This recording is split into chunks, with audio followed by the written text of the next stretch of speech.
젊은이들의 꿈 중에 하나는 자기 집을 세우는 것일 것입니다. 여기서 말하는 집은 하우스뿐만 아니라 홈도 해당합니다. 이것은 어쩌면 젊은이들의 꿈일 뿐만 아니라 이 땅을 살아가는 모든 사람의 꿈일 것입니다. 집을 세우고 가정을 세우려면 먼저 그 세우는 주체가 누구인지 아는 것이 중요합니다. 시편 127편에 보면 세우는 주체가 명확하게 나옵니다. 하나님께서 집을 세우십니다. 하나님께서 가정을 지켜주십니다. 돈이나 명예나 재능은 이 세상을 살아가는 데 필요한 것들이지만 그것만으로 가정을 세울 수는 없습니다. 가정을 세워주시고 가정을 지켜주시는 주체는 하나님입니다. 여러분의 가정이 하나님의 세워주심과 지켜주심의 은총을 입게 되기를 바랍니다. 자, 그렇다면 하나님은 어떻게 우리의 가정을 세워주실까요? 우리가 어떻게 하면 하나님이 우리를 세워주시는 은총을 입게 될까요? 네, 그것은 서로 사랑할 때입니다. 가정은 가족들이 서로 사랑할 때 하나님께서 세워주십니다. 또 교회도 성도들이 서로 사랑할 때 하나님께서 세워주십니다. 사회도 그렇고 국가도 그렇습니다. 구성원들이 서로 사랑할 때 하나님께서 세워주십니다. 이 비밀을 모르면 자기들이 아무리 세워보려고 노력하고 심지어 서로 다투어도 세워지지 않습니다. 갈등만 더 커지고 결국은 깨어지고 무너지게 됩니다. 구약 성경에 나오는 야곱의 가정을 예로 들어보겠습니다. 야곱은 아내가 넷입니다. 거기서 배다른 형제들이 나왔습니다. 형제들이 서로 다투고 싸웁니다. 그런데다가 부모는 또 자식들을 편애합니다. 급기야 형이 동생을 노예 상인에게 돈 받고 팔아버리는 사건이 일어납니다. 처음에는 죽여버리려고 했는데 맏형의 만류로 그러지는 못하고 상인들에게 팔아버린 거죠. 부친의 책망이 두려웠던 형들은 요셉의 옷에 짐승의 피를 발라 야곱에게 보여줍니다. 마치 요셉이 맹수에게 찢겨 죽은 것처럼 말입니다. 이런 가정이 세워질 수 있겠습니까? 그런데 여러분, 나중에 보면 이 가정이 그래도 세워지는 것을 우리는 볼 수 있습니다. 도대체 어떻게 이런 일이 있을 수 있을까요? 물론 하나님께서 세워주셨기 때문입니다. 하나님께서 무너질 가정을 세워주셨고 하나님께서 큰 민족국가로 세워지게 하셨습니다. 자, 그렇다면 그동안 무슨 일이 있었던 것일까요? 하나님께서 그들의 마음을 만져주셨습니다. 그들이 하나님의 사랑을 깨닫게 되었습니다. 그래서 가족들이 서로 불쌍히 여기고 긍휼히 여기는 마음이 생겼습니다. 먼저 동생을 상인들에게 팔 때 주동자 역할을 했던 유다를 보십시오. 그는 애굽 총리 앞에서 베냐민 대신에 자기를 벌하라고 말합니다. 22년 전 요셉을 팔 때와는 정반대의 모습이죠. 그때는 동생을 죽이려 했는데 지금은 동생을 살리기 위하여 자기 목숨을 내걸고 변호합니다. 그동안 그에게 무슨 일이 있었던 걸까요? 유다는 자기 아들들이 죽고 또 며느리가 행음했다는 소식을 듣고 그 며느리를 벌하려고 했는데 며느리 다말을 통해서 유다 자신의 잘못을 깨닫습니다. 그래서 유다는 오직 하나님의 은총만이 인생의 살 길임을 깨닫습니다. 그들의 아버지 야곱도 많이 변했습니다. 아내들 중에서 라헬을 특별히 사랑하고 그 자식 요셉을 사랑했는데 라헬도 죽었고 요셉도 죽었습니다. 적어도 자기 생각에는 그랬습니다. 라헬의 피부치로 남은 것은 베냐민 뿐인데 애굽의 총리라는 양반이 그 아들을 데려오라고 했다는 것입니다. 처음에는 안 보내려고 했지만 기근이 심해지니 보내지 않을 수 없었습니다. 그러면서 그는 정말 절박한 심정으로 하나님께 은혜를 구합니다. 전능하신 하나님께서 지금 볼모로 있는 시므온과 이 베냐민을 무사히 돌아오게 하시기를 원한다고 했습니다. 하나님의 은총 아니고는 살 수 없는 존재임을 절실히 느꼈을 것입니다.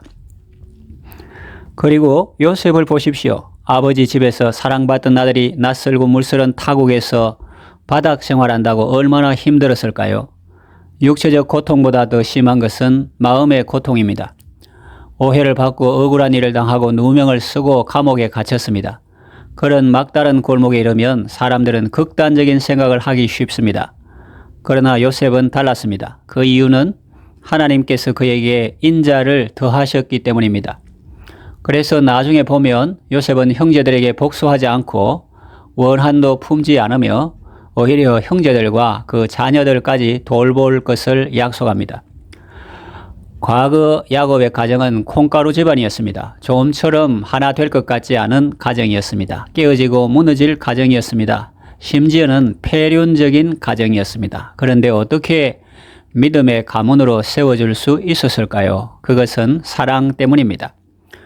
사람이 스스로 세우려고 하면 시끄러워지고 서로 미워하게 되고 죽이게 됩니다. 가정도 그렇고 교회도 그렇습니다. 유다는 왜 요셉을 죽이려 했을까요? 자기 생각에는 형제간의 질서를 세우고 집안의 기강을 바로잡으려고 그랬을 겁니다. 유다는 왜 며느리 다말을 불사르라고 했을까요? 자기 생각에는 과부가 수절하지 않고 음행해서 율법을 집행하려고 그랬을 겁니다. 그때는 가정이 깨지는 소리가 요란했습니다. 그러나 지금은 반대입니다. 하나님께서 본드보다 더 강한 접착제로 붙여주시고 하나 되게 하십니다. 사람이 스스로 세워보려고 하면 시끄러워지고 서로 죽이는 상황이 발생하지만 사람들이 서로 불쌍히 여기고 사랑하는 삶을 살면 하나님께서 그 가정을 세워주시는 것입니다.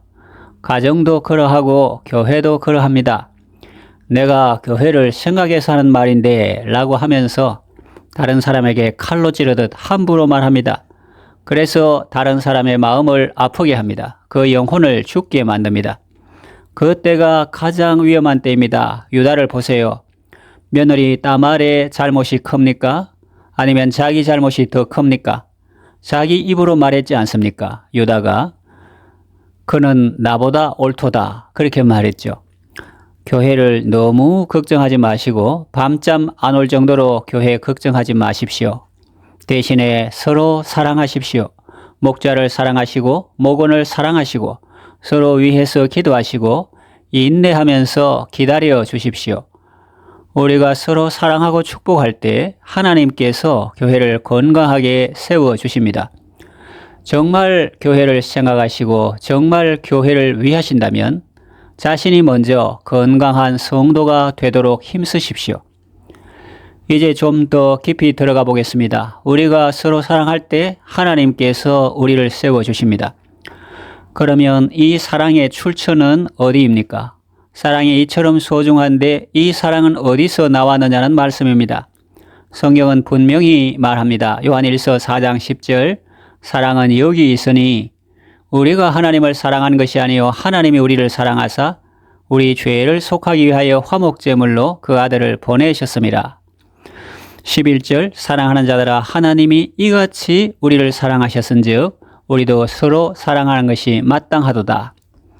또 요한 1서 4장 19절 우리가 사랑함은 그가 먼저 우리를 사랑하셨습니다. 라는 말씀이 있습니다. 그렇습니다. 다시 야곱의 가정을 생각해 봅시다. 유다는 형제를 사랑할 수 없는 사람입니다. 동생을 죽이려고 했다가 여의찮아 보이자 상인들에게 돈을 받고 판 인간이 어떻게 형제를 사랑할 수 있다는 말입니까? 불가능합니다. 그런데 다말 사건을 통해서 그는 변화되었습니다. 수절해야 할 과부 며느리 다말이 임신했다는 소식을 듣고 유다는 깜짝 놀랐습니다. 어찌 이런 일이 있을 수 있어? 라고 생각했겠죠. 그러나 사람들에게 끌려 나온 며느리와 그 입에서 나온 말 때문에 그는 더 놀랐습니다. 보소서, 이 띠 임자로 말미암아 제가 잉태했습니다. 이 도장과 이 끈이 누구 것입니까? 유다는 그 자리에 얼어붙었습니다. 유다가 아내를 잃고 친구의 권유로 장녀에게 갔는데 그 장녀는 사실 며느리 다말이었습니다. 변장해서 있었던 거죠. 시부 유다를 만나기 위해서 변장하고 그곳에 기다렸던 것입니다. 유다의 장남과 차남이 죽어서 이제 막내 아들과 다말이 결혼해야 하는데 유다는 아들이 또 죽을까 봐서 결혼을 미루고 있었던 것이죠. 그런데 다말은 언약의 후손에 대한 욕심이 있었습니다. 그래서 시부를 만나기 위해 기다렸던 것이고 그래서 유다는 본의 아니게 며느리 다말과 동침하게 되었던 거죠.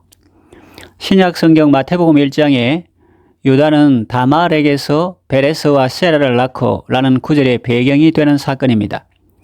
며느리가 보소서 하며 증표를 내어놓을 때 유다는 자신의 죄악을 깨닫게 되었습니다. 자신이 숨기고 싶은 죄악이 드러나자 그는 너무나 수치스러웠습니다. 그러나 한편으로는 시원함도 느꼈을 것입니다. 자신이 깨닫지 못했던 자신의 잘못을 며느리가 보게 해주었고 그로 인해서 유다는 죄에서 벗어날 기회를 얻었기 때문입니다. 자신의 잘못은 숨기고 다른 사람에게는 엄격하게 대했던 사람이 이제는 자신의 잘못을 깨닫고 타인에 대해 관대한 사람으로 변한 것입니다. 요셉의 경우를 생각해 봅시다. 하나님의 사랑이 없었다면 애굽에서 잘 살 수 있었을까요? 하나님께서 인자를 베푸시고 그 인자심을 더해 주시지 않았다면 그가 애굽에서 총리가 될 수 있었을까요? 총리는커녕 제 명대로 살지도 못했을 것입니다.